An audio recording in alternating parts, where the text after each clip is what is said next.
Hello, everyone, and thank you for joining today's webcast, COVID-19, Global Disease Dynamics and Hands-on Treatment Best Practices, which will be delivered to us in just a moment by Professor Luciano Gattignoni. My name is Dr. Helena Haukilehto, and I'm the Medical Director for the Anesthesia and Respiratory Care Division here at GE Healthcare. I'll be facilitating today's webinar. First and foremost, we send our sincere gratitude to all the clinicians and healthcare industry workers who are on the front lines fighting this pandemic. Our goal is to support educational events like this that may help as you care for COVID-19 patients, so you have the best chance of sending them home healthy. Thank you for all of your tireless efforts and personal sacrifices. Before we begin, we wanted to cover a few housekeeping items. At the bottom of your screen are multiple application widgets you can use. All the widgets are resizable and movable, so feel free to move them around to get most out of your desktop space. You can expand your slide area or maximize it to full screen by clicking on the arrows in the top right corner. If you have any questions during the webcast, you can submit them through the Q&A widget. We will try to answer as many as possible after Professor Gattignoni's presentation, but if a fuller answer is needed or we run out of time, we will do our best to answer later via email. For the best viewing experience, we recommend using a wired internet connection and closing any programs or browser sessions running in background. Webinars are bandwidth intensive, so closing any unnecessary browser tabs will help conserve your bandwidth. You can find additional answers to some common technical issues located in the Help widget at the bottom of your screen. Now, without further ado, I'd like to begin our webcast presentation, Global Disease Dynamics and Hands-on Treatment Best Practices, delivered by Professor Luciano Gattignoni. As a researcher and a mentor to clinicians across Europe, Professor Gattignoni has a unique, comprehensive perspective on COVID-19 care. In this webinar, he will share his perspective, his observations of the disease, as well as basics on how to ventilate a COVID-19 patient. Professor Luciano Gattignoni is currently a guest professor at the University of Göttingen in Germany. He is world-renowned for inventing the extracorporeal carbon dioxide removal technique in acute respiratory failure, promoting the baby lung model of lung injury in the 1980s, and identified mechanical power variables to assess risks of mechanical ventilation in 2016. With over 400 published research papers, he focuses on studying the pathophysiology and treatment of acute respiratory failure, sepsis, and acid-base disorders. Professor Gattignoni has previously served as president for the Italian National Society of Anesthesia and Intensive Care, the European Society of Intensive Care, and the World Federation of Societies of Intensive and Critical Care Medicine. He was awarded with the Lifetime Achievement Award by the American Society of Anesthesiology, the American Society of Critical Care Medicine, the European Society of Intensive Care, and the French Society of Intensive Care. With that, I'll pass it over to Professor Gattignoni. Well, thank you for the invitation. It's a pleasure for me to be here and to try to share with you my views on the COVID-19 pneumonia. I will concentrate on pathophysiology and time course and monitoring, because a treatment is possible when we know the mechanism behind. I personally do not like too much the so-called pragmatic treatment, but I think the treatment should be guided by some precise pathophysiological information when it is possible. So, what is the main finding of the COVID pneumonia? Main findings are here. You see on the panel A that we have the compliance. Half of the patient, more than half of the patient, have a compliance greater than 50, up to 60, 70, some patient 80.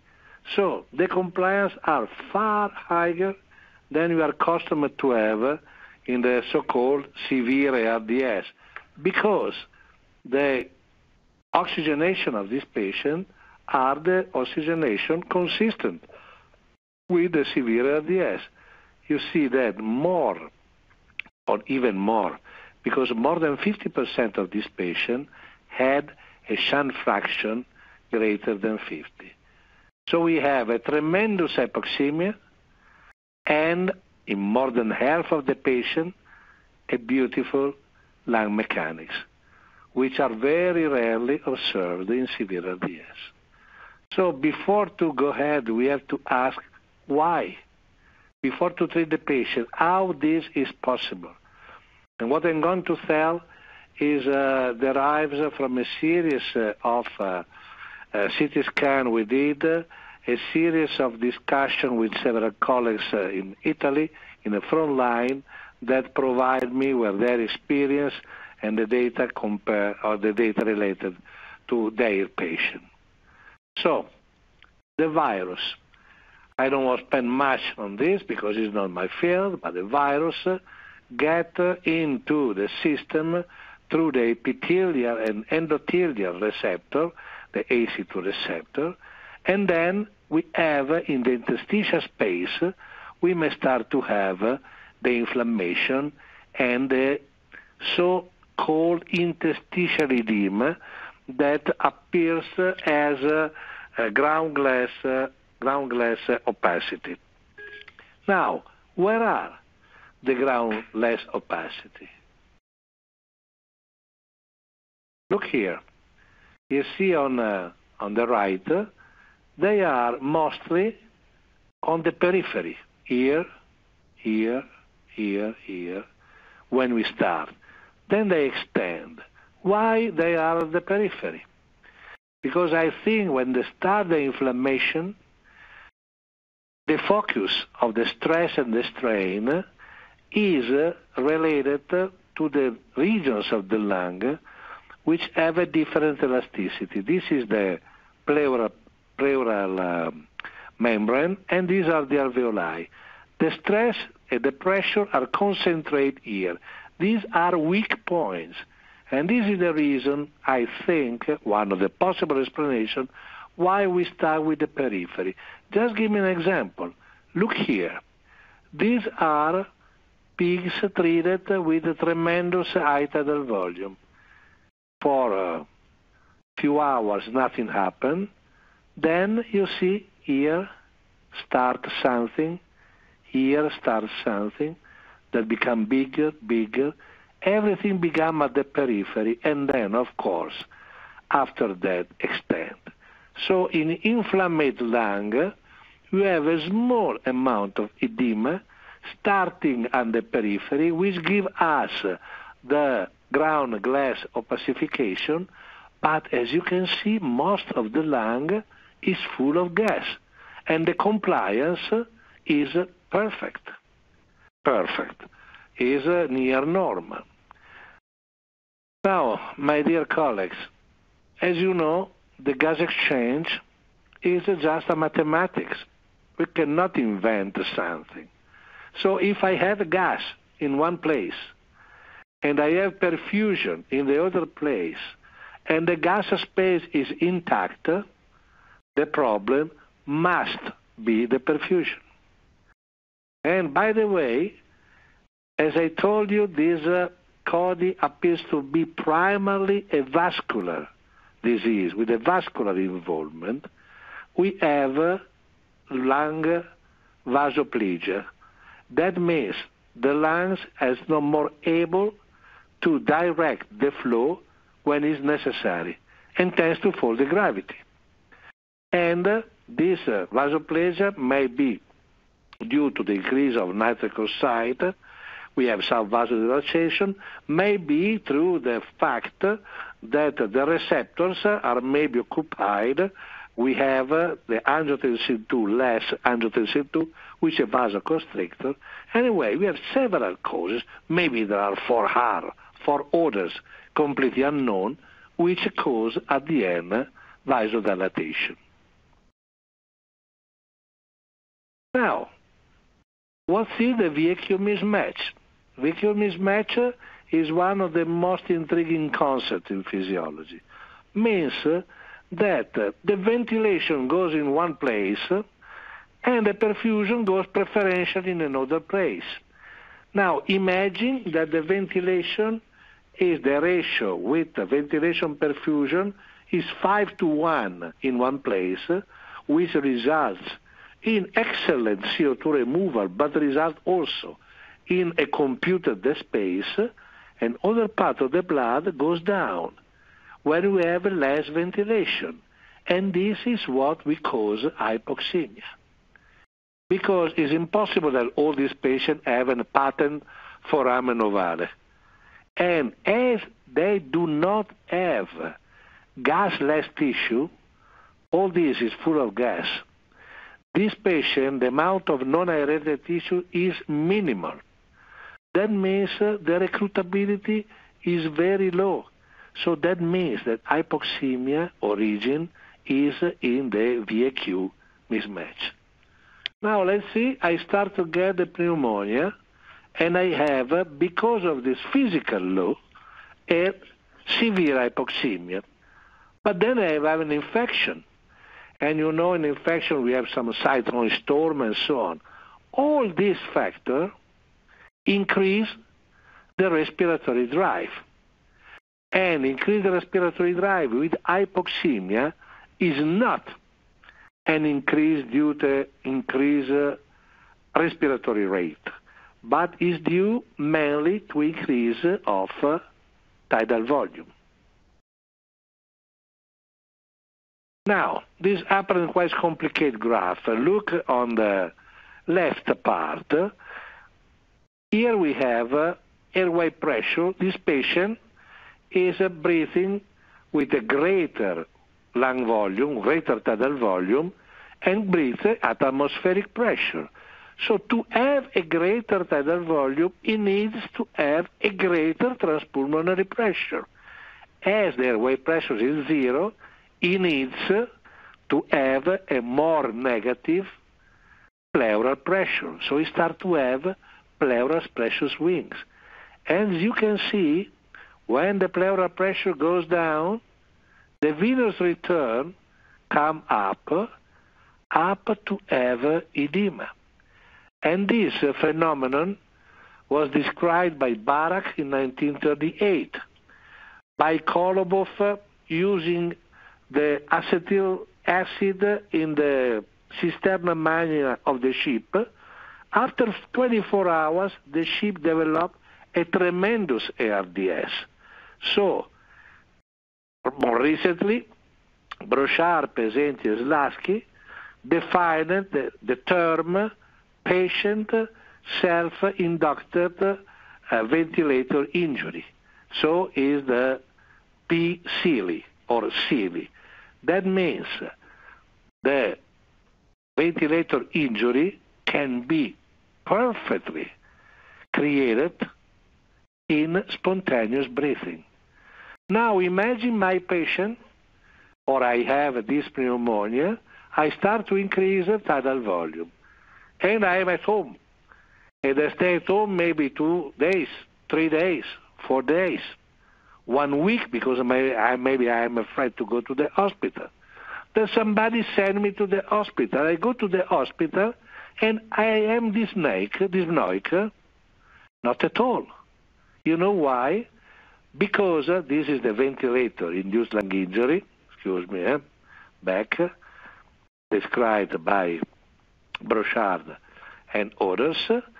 And then, why I'm not dyspnoic? Some of these patients is not dyspnoic, despite presenting maybe with 65 of 70 of saturation, not of PO2, of saturation, 35 of CO2.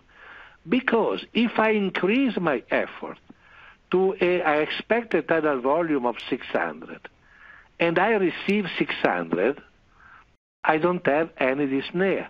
If I expect 800, and I receive 800, I don't have any dyspnea. If I get 1,200, I make this breath, and I receive what I expect, I don't experience any dyspnea. But And why this happened? This happened because the compliance is very good. So at the beginning, the patient is not dysnoic. But if he starts to develop the ventilator-induced lung injury, the self-induced lung injury, the lungs start to become edematous. So when you see a patient which manifests inspiratory effort and a very low compliance, you may imagine that this patient is dysnoic because his breath is not satisfied from what we get, means this patient start to be with important edema, and the inspiratory negativity tell me that if he continues in that way, he will for sure deteriorate with hours and with days, because this continuous negative pressure. Look here. This patient, by the way, I know him personally. He's a friend of mine.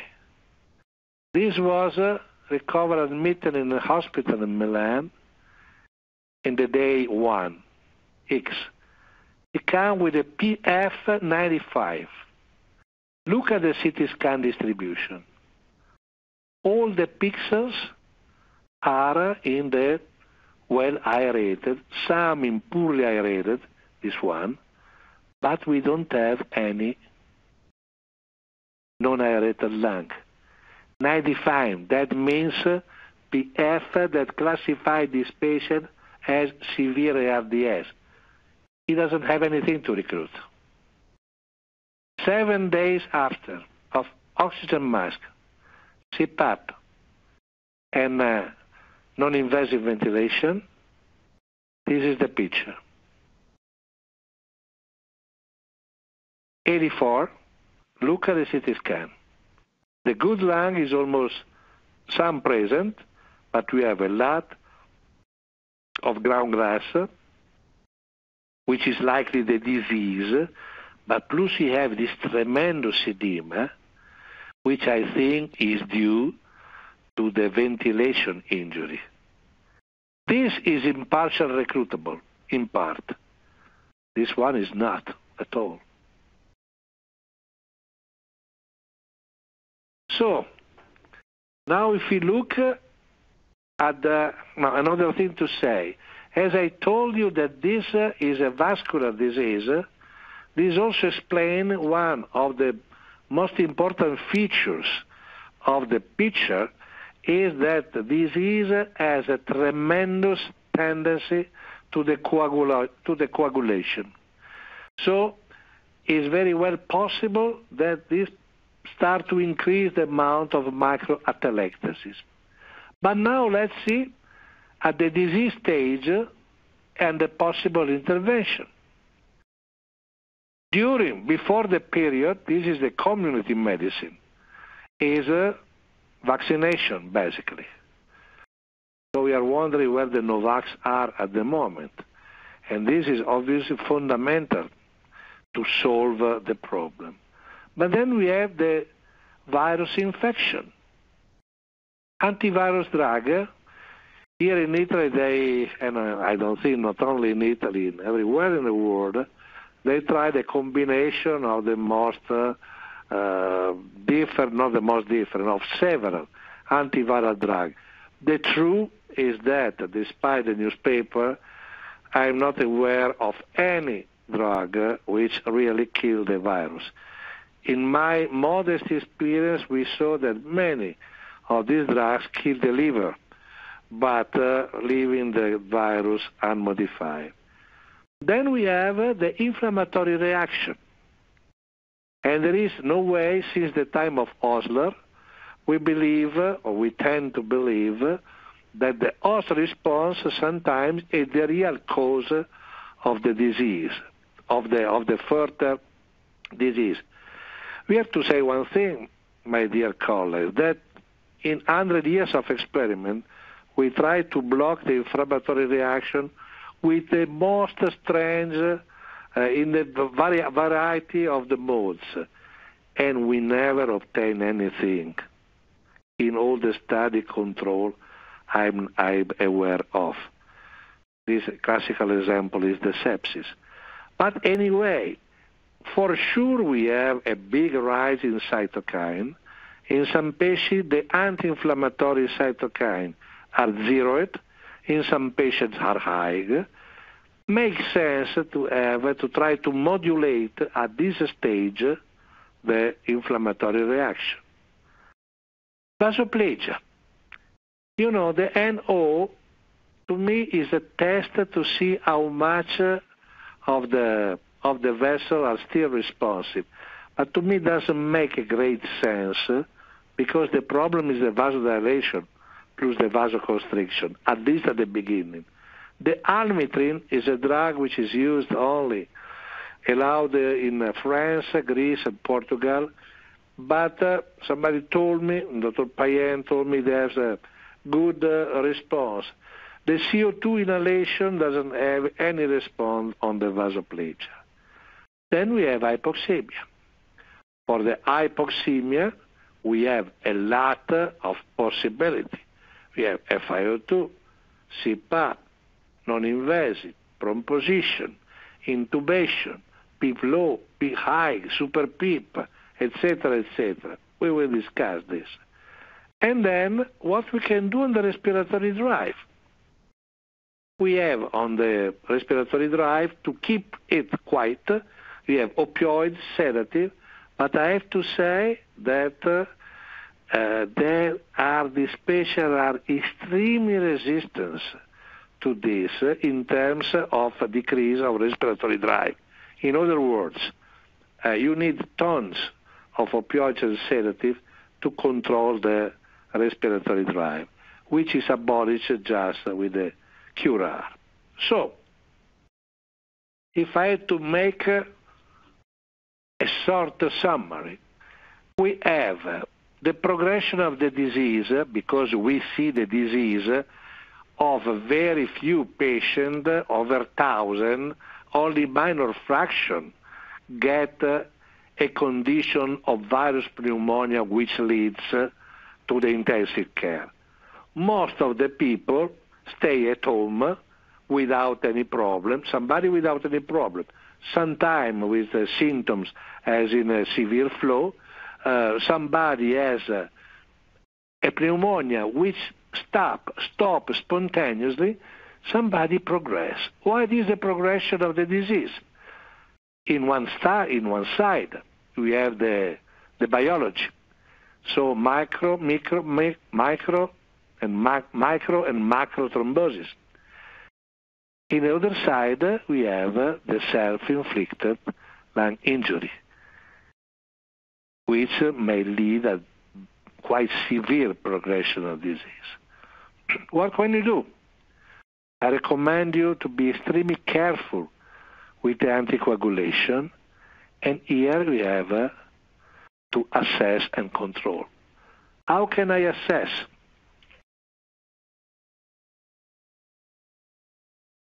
Let's see. The negative intrathoracic pressure, esophageal pressure, surface electromyography, clinical sign.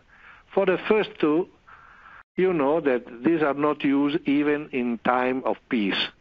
You can figure out during a pandemic, nobody will use, unfortunately, in my opinion.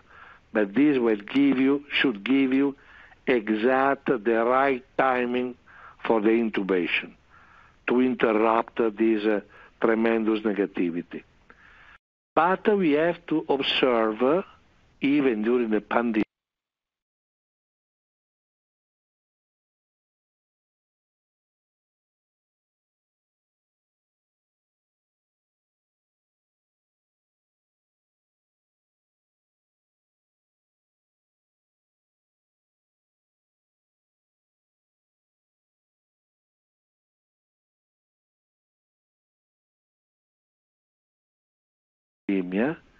absolutely the clinical sign. So what I suggest you very strongly, when the patient arrives, maybe you put the mask, you give oxygen, the oxygen goes up, sometimes a lot, sometimes less, but look if even during the oxygen increase, the patient manifests clinical sign of difficulty of breathing. That means the use of respiratory, the ancillary respiratory muscle, the ribs that you are come inside, the abnormal movement of the abdomen. This must be checked because this correspond to the likely progression of the disease. And how can you control? You have CPAP, NIV, we have a lot of failure with this. But, if you put a CPAP, let's say you put CPAP and you use a PEEP of 10, 15, great. With 15, we have two possibilities in CPAP. As an example, the patient stops to have negative swings and maybe tolerates hemodynamically, and maybe this patient is okay.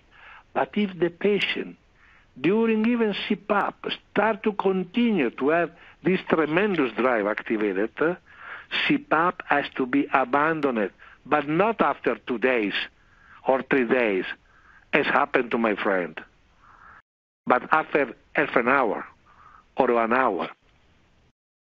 Same apply for the negative, the non-invasive ventilation. What gives the peace is the mechanical ventilation. The mechanical ventilation with sedation and with paralysis. So non-invasive support, of course they increase oxygenation, may decrease the PL swing, but may increase the PaCO2, may not decrease effort, may induce right ventricular failure.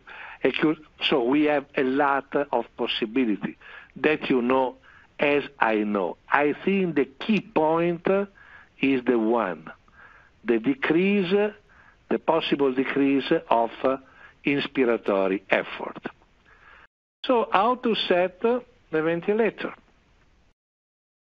Well, if you paralyze the patient, you have pressure or volume control is indifferent.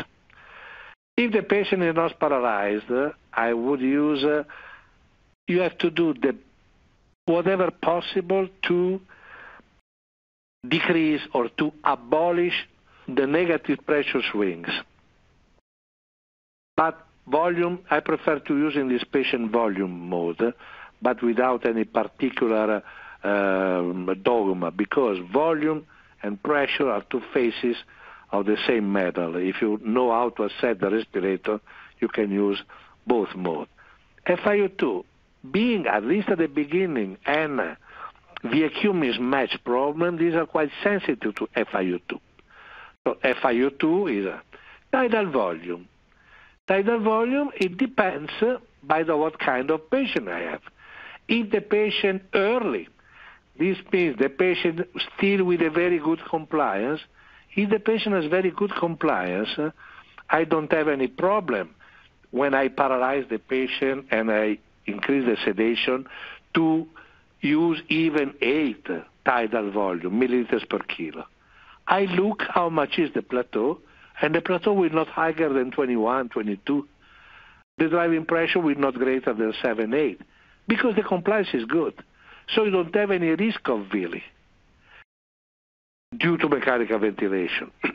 You have instead a problem if you use too low tidal volume to have a rise of PCO2 and to have severe hypoventilation and reabsorption at telectacy. Respiratory rate, usual 15 to 20, PEEP.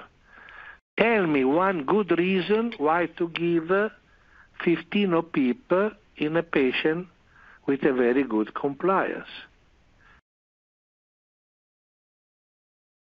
Type L and type H. I described to you how to ventilate the type L patient. Type L, low elastance, low VQ, low lung weight, low recruitability. We discussed already.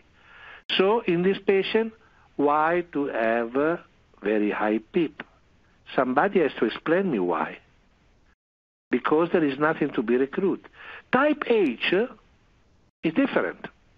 because we have very low compliance, very low, maybe 30, maybe 20, maybe 45, but we have a big decrease of the compliance.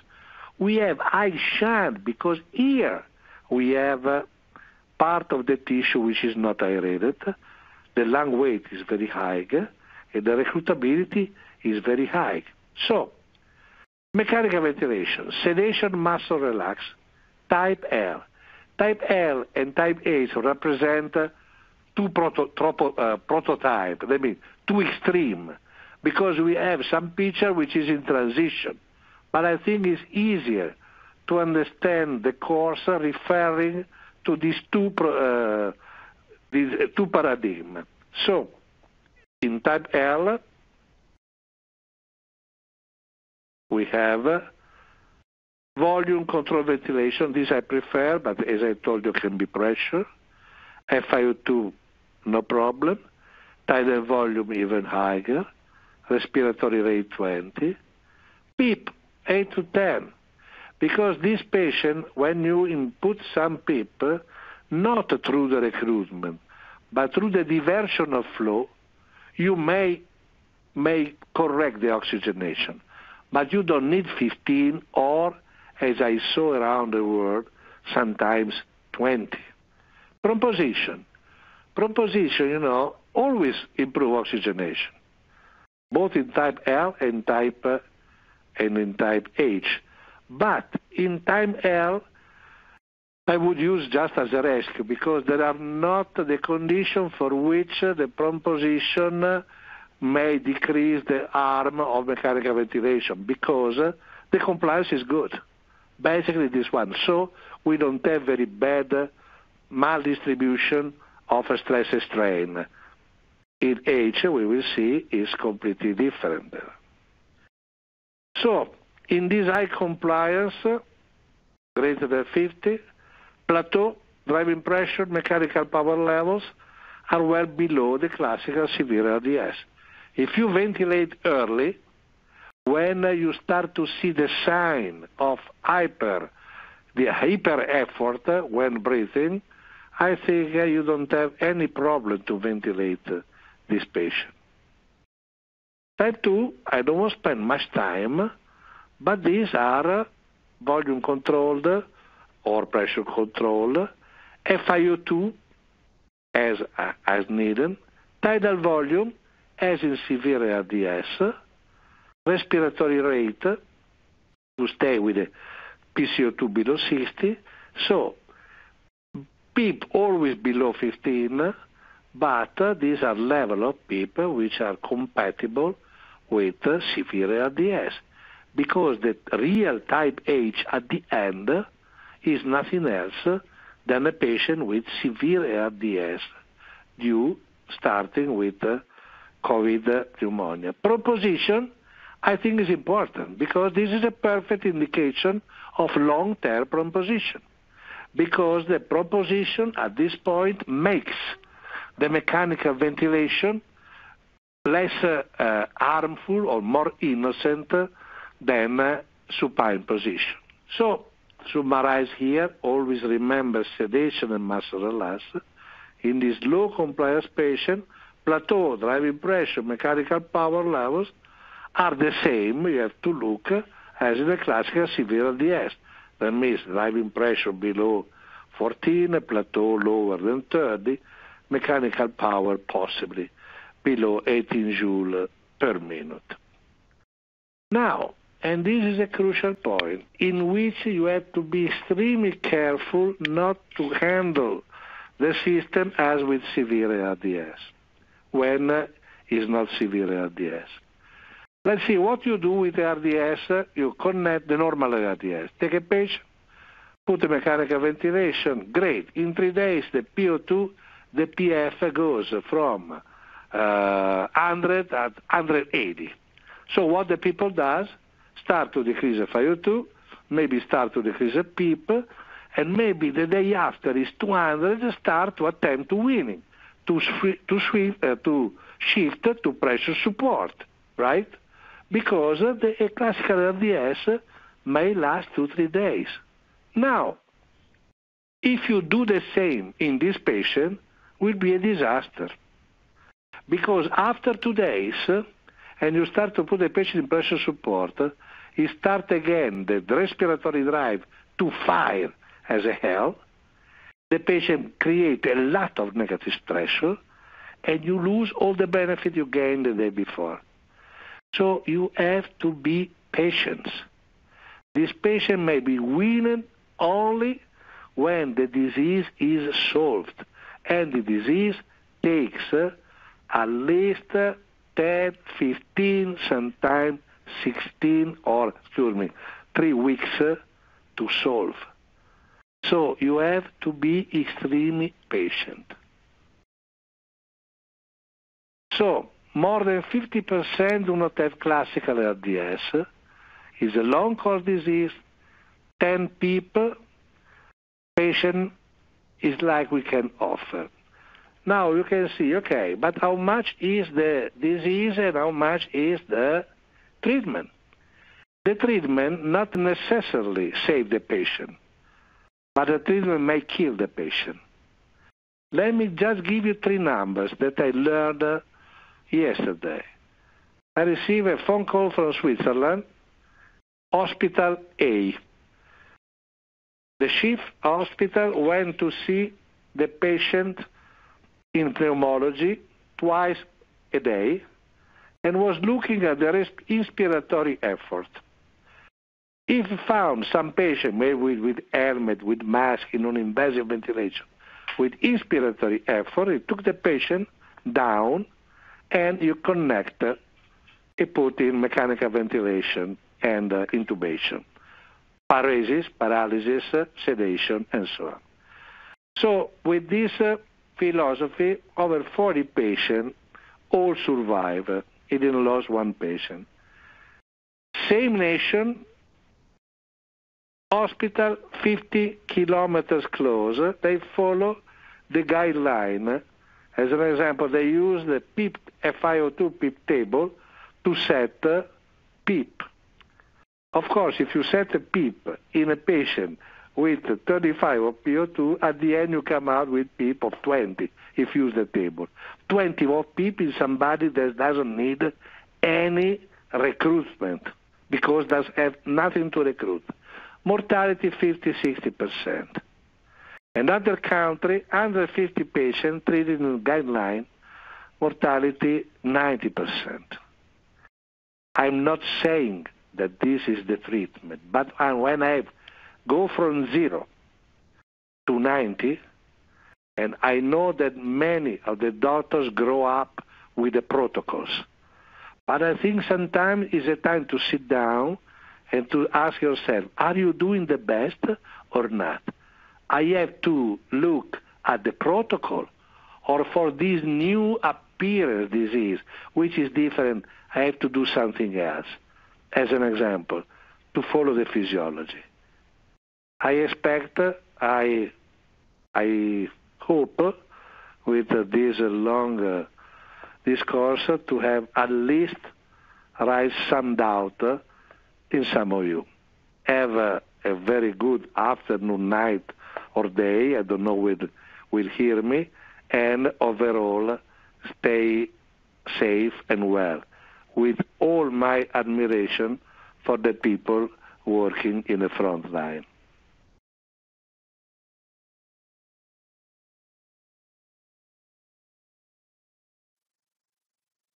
Thank you to you. Thank you, Professor Gattinoni, for sharing your expertise and insights. We will now address questions that were submitted during the presentation. At this time, we are only able to address questions that were submitted in English. Additionally, please note that questions and responses may not be relevant in all markets. Okay. Okay, the first question is how to identify patients which to use type L and type H. Well, the best is a CT scan. The type, if you do that, it is extremely easily.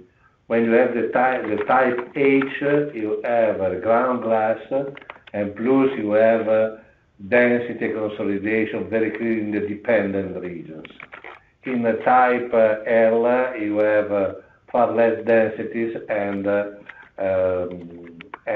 no dependent atelectasis usually. Of course, we have some picture in transition, but you don't have CT scan, a possible surrogate, but with some possibility of error, is the compliance. Of course, the median of this patient is around 50. Now, if you have 60 or greater, you are pretty sure that the patient is in L phase. If it's below 40, you are pretty sure he's in the H phase. If he's in between, okay, maybe one or the other is in the transition phase. So is it to be the clinic? It's not the gas exchange, because both L and both H both have the same hypoxemia level.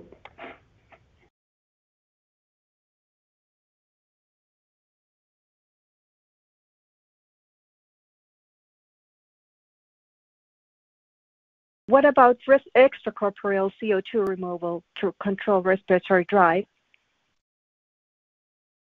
That could be a good idea, and I'm theoretically it's okay, and I think you know, with the extracorporeal CO2 removal you don't control the respiratory drive, because this patient may have a tremendous respiratory drive even with normal CO2 and normal PCO2.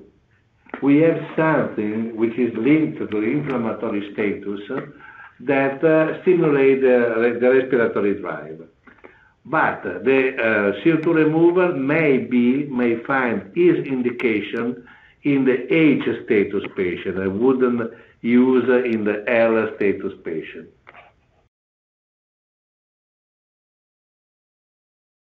Good morning from Calgary, Canada.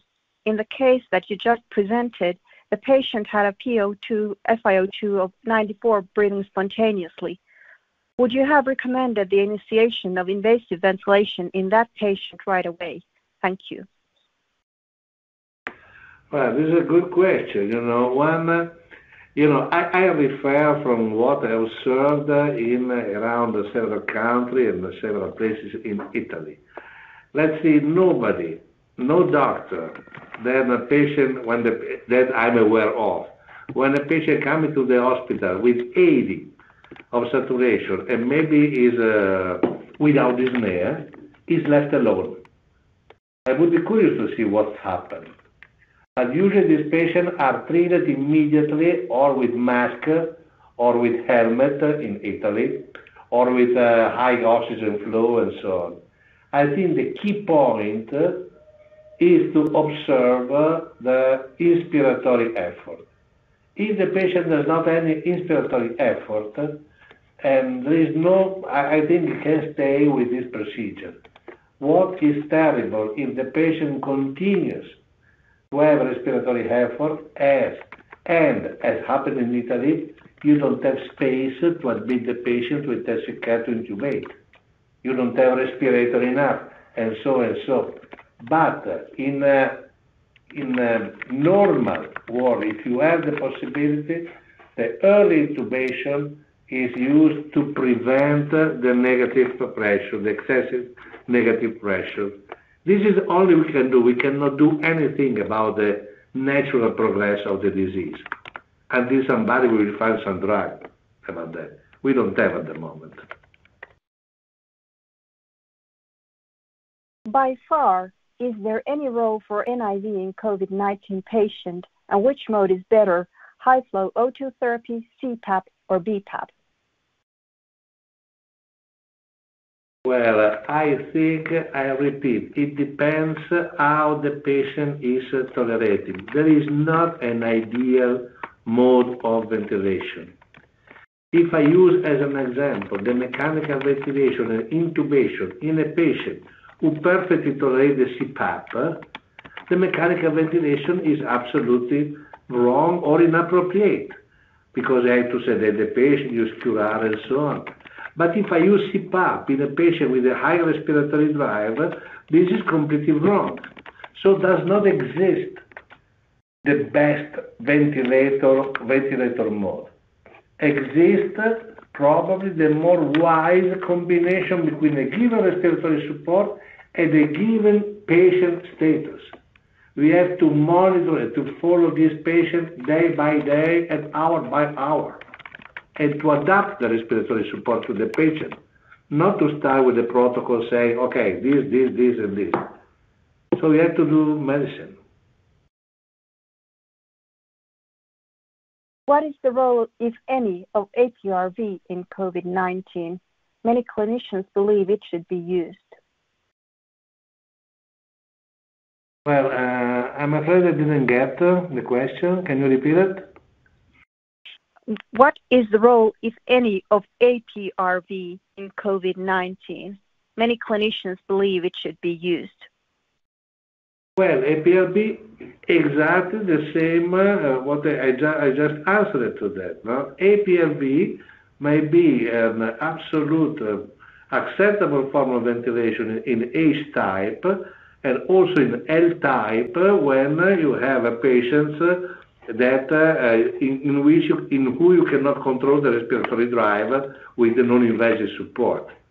I would be extremely careful in this patient to use, in L patient, to use IP or very high mineral weight pressure, because it's not needed and may induce devastating problems with right heart, kidney, and so and so.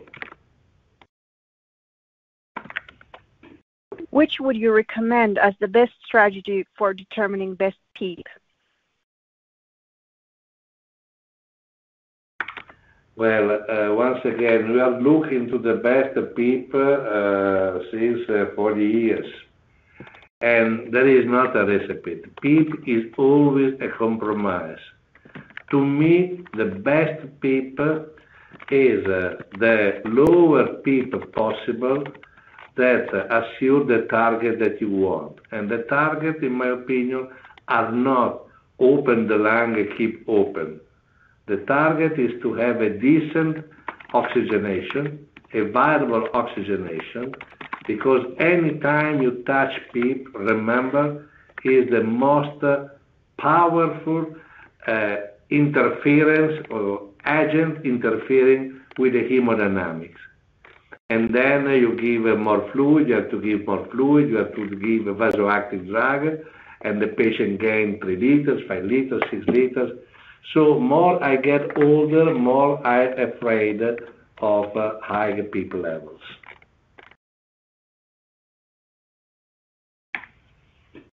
Is it okay to use high-flow nasal cannula with COVID-19 patients?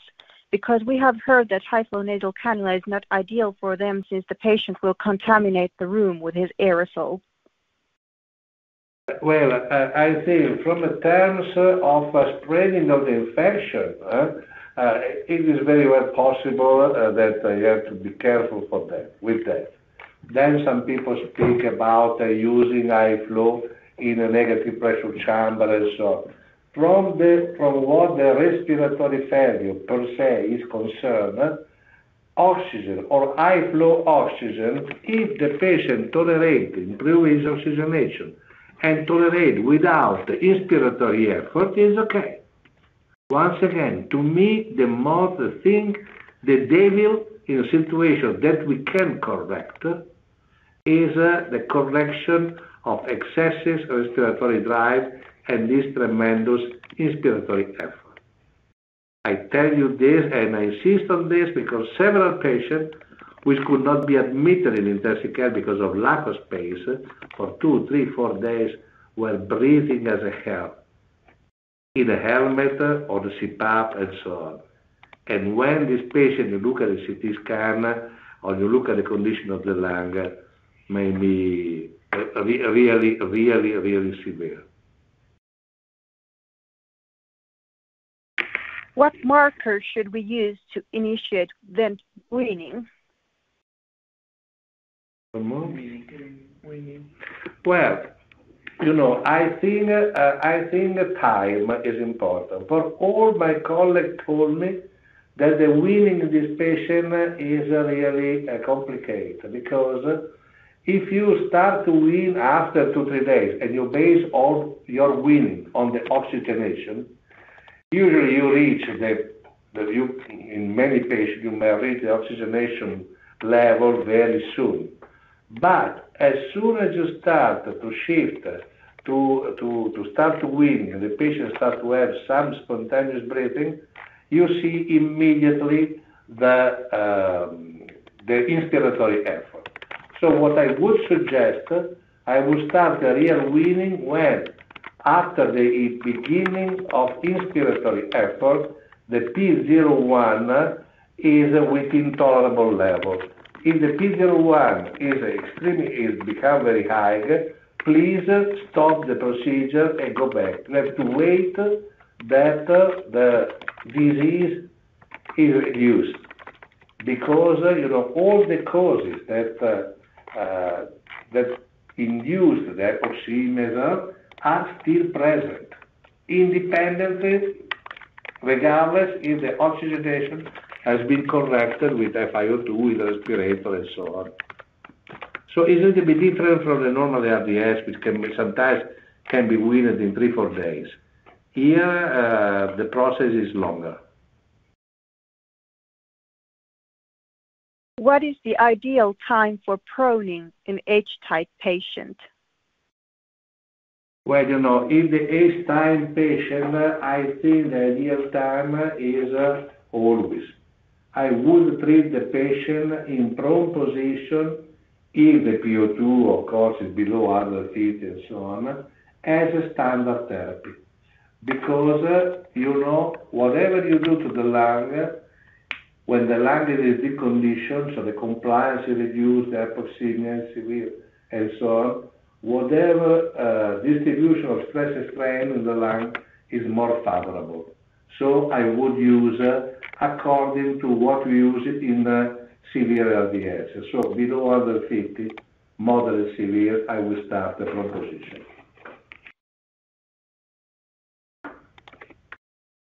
What about early? Yes. What about early tracheostomy within 7 days?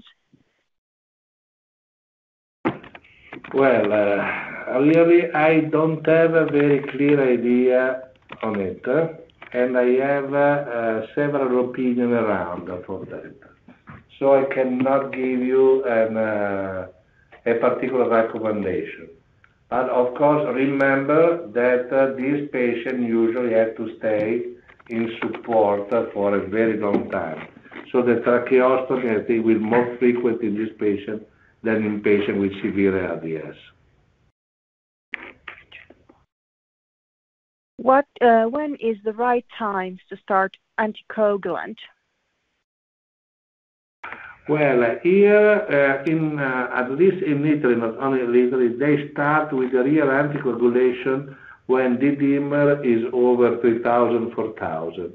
But the prevention, the preventive, the anticoagulation, prevention, is usually doubled, because this disease is extremely thrombogenic in artery and the veins, in lung, in liver. The autopsy results are quite impressive on this patient. Okay, these are dead, but I think reflect a little bit the tendency of this disease.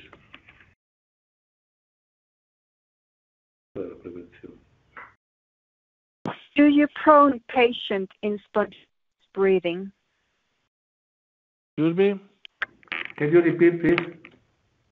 Do you prone a patient on spontaneous breathing? Well, once again, we are born to breathe spontaneously. But, it depends the price you pay. If to breathe spontaneously, the price you pay is a big inspiratory effort, is stopped. In experimental animal, you can induce a RDS in 24 hours in spontaneous breathing, airway pressure 0, just stimulating respiratory drive. Prone spontaneous. Oh, yeah. Excuse me, no, I misunderstood. Prone, I mean, you have a patient which is awake, so the best thing to do is ask the patient. If the patient, many patients feel better in prone, so keep it prone. Don't go to the patient with a gun saying you have to stay prone or you have to stay supine. He's awake, ask him. And with the fluid management, ask the patient if he's thirsty or not. When the patient is, we are not very used to very real spontaneous, very awake patient in intensive care, at least when you have not many intensive care beds, so are all sedated and paralyzed. But in a normal patient, the best regulation is the patient itself. Is there a place for corticosteroids in some phase of the disease? Well, as usually with the corticosteroids, you have different opinion and different report. Somebody told me I gave 80 milligrams of prednisolone, miracle, everything became perfect. Somebody else had told me, do not work at all in this patient. So once again, I cannot suggest or I cannot deny the corticosteroids are absolutely ignorant, because in 40 years of treating RDS and sepsis, I saw the corticosteroid come in and get out so many times that I'm really not opinion. But if you have to do corticosteroids and if you follow the logic, I would give a corticosteroid to prevent the progression of the disease from R to H status, so relatively early. What's about measurement of end expiratory lung volume? End expiratory lung volume is a great thing. I appreciate that somebody asked this because nobody measured the volumes, which are the limit of the battlefield of the patient. Once, if I have an expiratory volume of 500, another thing is 1,000, and another thing is 2,000. And as an example, the health patient, all patients we measured with the CT scan, they have the amount of air, the gas into the lung at 5 centimeters of pressure, greater than 1,000, so 1,300, sometimes 2,000. So I would recommend, if possible, to measure the lung volume, as to measure the entire CO2, as to measure the VO2 and VCO2. More you measure, more you understand. More you understand, better you treat. What do you think about convalescent plasma in severe COVID-19? Well, I think the idea is appealing. I think the idea is appealing. I saw one report with 4 or 5 patients, but you know, in this phase of the pandemic, we have so many anecdotes that are very far from what usually call evidence-based medicine. We don't have any evidence in anything. We are trying to build in evidence, as there is not any expert in this disease, because this disease was not existing before. So expert means somebody who knew the thing because he tried before. So there are no experts for COVID-19. You are trying to get expertise. What are the causes of pulmonary microthrombosis in these patients? Well, I think there is a tremendous endothelial activation in this patient. And so my friend Jean-Louis, son was, I would like to have protein C, or I would like to have thrombomodulin, other drugs.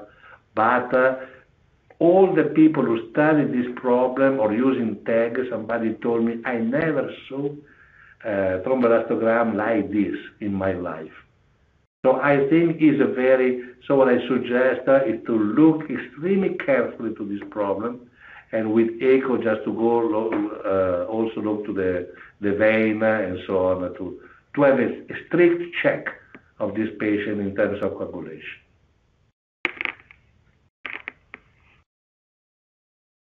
Do you think that the use of diaphragmatic and pulmonary ultrasonography could help determine which stage of the disease they are in? Well, if you don't have nothing else, ultrasonography, volume pressure curve, and so on, may be help. Remember, always the ultrasonography looks at a couple of centimeters from the lung surface. So it's not the best, but it's better than nothing. But once again, I think if you see the patient with a positive ultrasonography, benign and so on, and a patient with big inspiratory effort, you may be 90% sure. And a lower compliance, let's say 30, 40 compliance, that you don't know before if you don't have it intubated, you are pretty sure that these patients are the age status. So L and H are not a dogma, my friends, are word of communication. Because if I say L, you immediately think to a lung CT which is not very compromised, the compliance is relatively good, and the patient may evolve in direction A or B. If I say H, you think immediately to severe LDS. In between, you have all the possible combinations. Good evening, Professor Gattinoni. What about the use of NO? Well, NO, with NO we spoke a little bit about before. NO is a vasodilator, okay? And as many other procedures here, I have some patients who respond to NO, some patients who did not. Usually NO has been tried in a patient with lower compliance, that means in more severe RDS, in which you may have still vasodilation, but maybe in this patient, because nobody measured the pulmonary artery pressure, maybe you have possibilities that NO may work. In theory, at least at the beginning, NO is a vasodilator. And I think that the vasodilatation and the loss of vasoconstriction is the cause of the hypoxemia. So I would not use NO in early stage. Later, okay, but remember, are still cosmesis of the gas exchange. And the problem of this patient is not only the gas exchange. I think they do not die, most of them, because of gas exchange. Some, yes. But it's still a systemic disease involving primarily the vessels.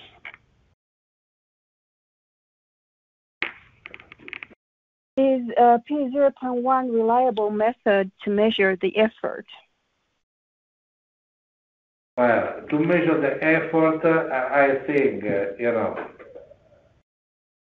the best would be to have a balloon in the esophagus. So you may see what is the effort of the patient spontaneously during CPAP, during non-invasive ventilation, during the weaning from mechanical ventilation. You may see swings greater than 15 centimeters of water. At this point, you know exactly that is impossible to wean, it's impossible to proceed. If you don't have electromyography, is not largely available, so you have to look at the clinics, and you have to look the sign of effort. So look at the abdomen, look at the breathing, paradox of breathing, you look at the sternocleidomastoideo, look at the trapezoid. There are, and remember that at the beginning, the response of hypoxemia is the tidal volume, the size of the tidal volume is not the frequency. Only later the frequency start to play a role. But you have to look carefully to the inspiratory, so the degree of dyspnea. Is there any role of oral pulmonary vasodilator like sulfonyl in type L patients when lung compliance is good? Well, I would use maybe the vasoconstrictor. Vasoconstrictor has been used as almitrin, not by valve, but which are available only in a few countries. I don't think that NO, but I don't have an opinion. But once again, paradoxically, the hypoxemia is very well tolerated in this patient. In a sense, you resemble the patient climbing in the mountain when you may have some friend to come up to 4,000 meters with a saturation of 65 without any dyspnea. Because breathing, if they have good compliance, that means hypoxemia, but means no edema and very good compliance. So you have to follow the course of the disease and try to understand at which stage of the disease the patient is in that particular moment. Is PRVC better option than volume control or pressure control for COVID patients? Well, I don't think so. I mean, all to call the different modes of ventilation and so on. If you use, if you know how to use the ventilator, it's exactly the same thing. Depends how you turn the knobs.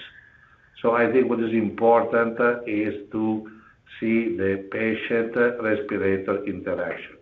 What you have to avoid is a deep inspiratory effort, even during mechanical ventilation. This, to me, is the key point. Any role of cytokine filters like auxiliaries or cytosorb? Well, theoretically, everybody speaks about the cytokine storm. When you have a storm, you take an umbrella. And there is no doubt that cytosorb and the absorber decrease the cytokine level. From that, to see that improve the outcome, there is a long way to Tipperary. Aspirin decrease the fever, okay. That aspirin improve the outcome, who knows? But is an interesting option, and I think there are several groups, at least in north of Italy, I know of 5 groups, that in some patients they use this one. And the cytokine went down. Do we need to use muscle relaxants if the patient is well sedated on midazolam and propofol? Can we use spontaneous breathing on mechanical ventilation, or is it better to abort it? You know, once again, I repeat it 3 times. Once again, depend on the inspiratory effort. If the patient is on mechanical ventilation, look at P01. If the P01 is elevated and the patient is resistant to propofol, midazolam, fentanyl, and so on, use the Curare. I would not hesitate to use the curarization in this patient, which has been largely used, by the way. Did you use hydroxychloroquine?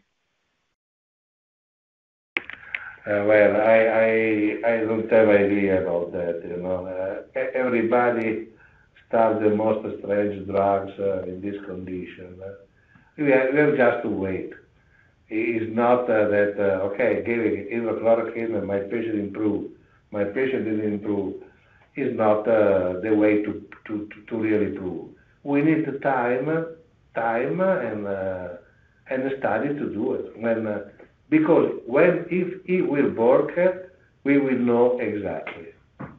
I think in a couple of months. Which strategies do you suggest in order to find evidences in treatment during these chaotic times? Well, you know, This is the lack of our organization, is the presence of narcissism of the doctors, which is extremely important, including myself, because this would be the ideal way to have a regular study testing the treatment A versus B in hundreds of patients in 1 week. But try to put together the patient, the doctors in doing that. It's almost impossible. Ideally, it should be done, but I think impossible. So we will have a lot of small studies, physiological or observational, without, I'm afraid, any larger study, which requires time, unfortunately.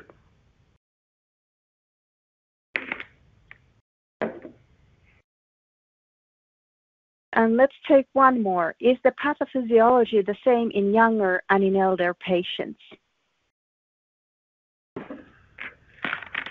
Well, I think the pathophysiology is the same. The consequence of the same sign may be different in an older and in the younger. So in hypoxemia, the same hypoxemia, which is due to the same mechanism, would be maybe more or less tolerated in the old than in the young. But the basic pathophysiology is the same. Okay, our allotted time is coming to a close. Thank you for your time and attention during this webcast, and even more importantly, thank you for all you are doing to care for COVID-19 patients. We'd like to take this time to inform you of our next webinar, which will be broadcast on Friday, April the 24th. Norberto Piribelli and Dr. Rodrigo Cornello will present more information on ventilation in COVID-19 patients, including the management of simple to complex patients, including guidance on esophageal pressure measurements and prone positioning. Once again, the webinar will be on Friday, April the 24th. Please keep an eye out for an email invitation soon. In closing, we'd like to draw your attention to the resources widget on your desktop. There you can find a link to GE Healthcare's ICU ventilation user resources webpage, which provides details on how to operate the CareScape RH60 ventilator, along with weaning and infection control resources. Thank you again, and stay well.